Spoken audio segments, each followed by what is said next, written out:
And sitting across the table from us right now, very pleased to have with us Glen Hoyer, the Director of NRA's Law Enforcement Division. How are you, sir? I'm great. How are you? Fantastic. Also, Kayne Robinson, the Director of NRA's General Operations Division. Kayne, good afternoon, sir. Good morning, Cam. How you doing? Well, I am doing fantastic. Yeah?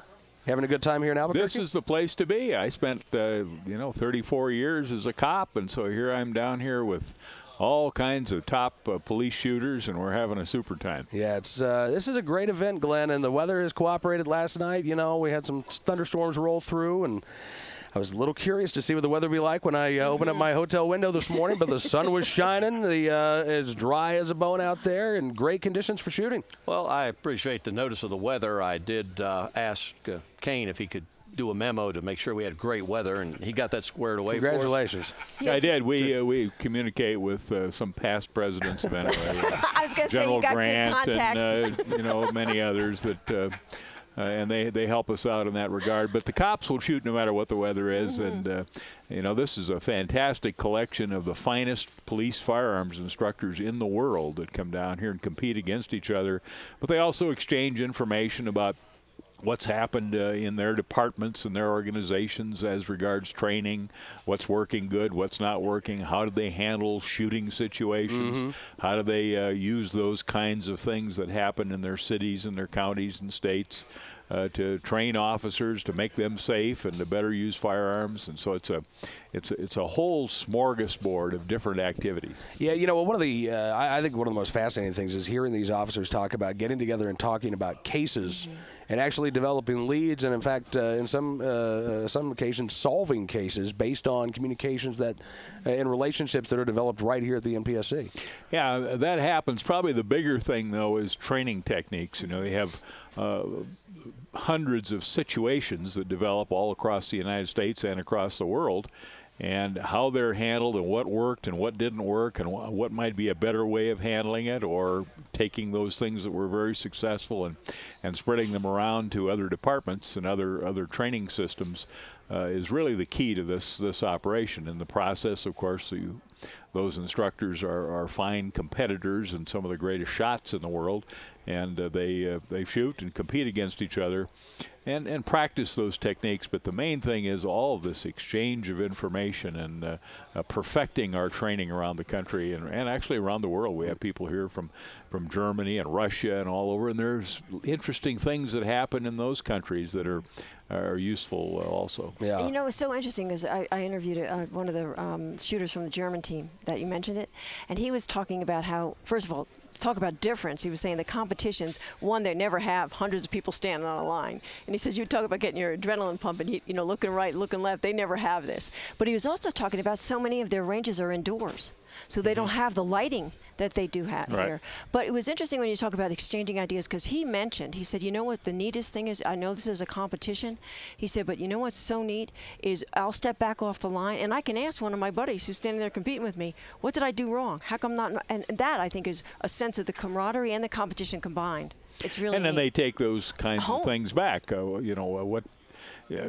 these are the finest competitors, and they're shooting little tiny groups like that. Well, everybody doesn't have to do that, but it's just a matter of scale, because what they do to perfect their trigger pull and how they stand and how they draw the gun, what kind of holsters they use, all of those things then are incorporated into training. And the whole business of our police competition, this police competition, has caused things like speed loaders to be developed and all kind of modifications to guns to make them work better over the years. All came out of this competition, starting in the 60s and right up to today. Wow, that's incredible. I mean, when you look at the real world benefits that this competition has produced, and so what are some of the what events are taking place today, Glenn? We've got the semi-automatic 1500 going on. Later this afternoon, we're going to have our stock semi-auto match. And one thing I would like to mention, as Kayne pointed out, the competition is an extension of training, and right here we have some of the greatest instructors in the world competing. And one of the transition and changes we've seen in the past few years are the movement towards stock semi-auto competitors coming here, because these guys can come out and literally compete with what they carry in their holster and their duty gear. And I was just checking the numbers, and again, for the third year in a row, we are looking at the highest entered match is our stock semi-auto match. Wow. And this is fantastic. This allows an officer, they don't have to invest money. They've already got the firearm they need. They've got the equipment they need. They can just come out here, partake in it, test their skills, test their ability, have that camaraderie, meet with the other guys from around the country and around the world. And, you know, we put a focus on that because we believe this is important to get the new officers out here shooting. Competition is an extension of training that will save their life. And I'm very pleased to say that we, again, this year, and it's a continuing trend, and I don't see it changing. And, you know, there's the service revolver competition, too, right? Yes. And, boy, there were a lot of the shooters we're talking about that they really like that one because that's real life. I mean, with the firearm they carry around, that's the firearm they're using out there. Yep. Yeah, this whole the whole championship includes a 3-gun competition, and it includes a thing that we call the New Mexico Challenge, which is where officers can just come in off the street with the guns that they're carrying. And then it includes up to sort of the Olympic level of people shooting very expensive super guns that are developed exclusively for competition. So you'll see the whole smorgasbord of things, but the entire event is the national championship. And so that's it's useful for people that want to do Olympic class shooting. Some of our competitors, probably Philip Hemphill, for example, has won this 10 times, is probably the finest all-around pistol shooter in the world. No matter what kind of competition you could produce, Phil would be a winner of it, and just as an example. And so there are a lot of people here that are really great shooters, and then there's some that aren't that good, but are at a professional level. When I say not that good,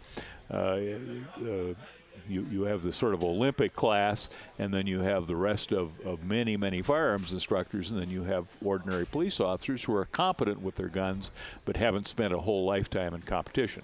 Difference between maybe a Division III quarterback and a Drew Brees playing for the New Orleans Saints. Yeah, and you'll see all of that here, and then you could compare the regular officers to people that perhaps played in college or something like that. Yeah. Well, speaking of not very good football, of not very good shooters, by the way, we're going to be heading out hopefully after the show is over this afternoon and going to the tactical shotgun course. Did you look at me when you said that? I did look at you. I did look at you. One shot pop here. I have a lot to learn. Perhaps I can pick something up. But think about this, Pop. The bar is so low right now. That's right. That you have a really good chance of improving.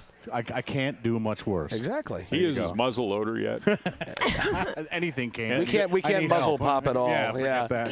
Hey, gentlemen, I really appreciate you guys coming down. I know it's a very busy day for you both, but it's great to see you as always, Kayne. And Glen, thanks again for inviting us down here. We love doing the show from the NPSC. We love supporting the men and women who wear the uniform and serve and protect our communities all around the country. Thank you very much for being here. The competitors love it, our vendors love it, and I like to get the message out. Well, we do too.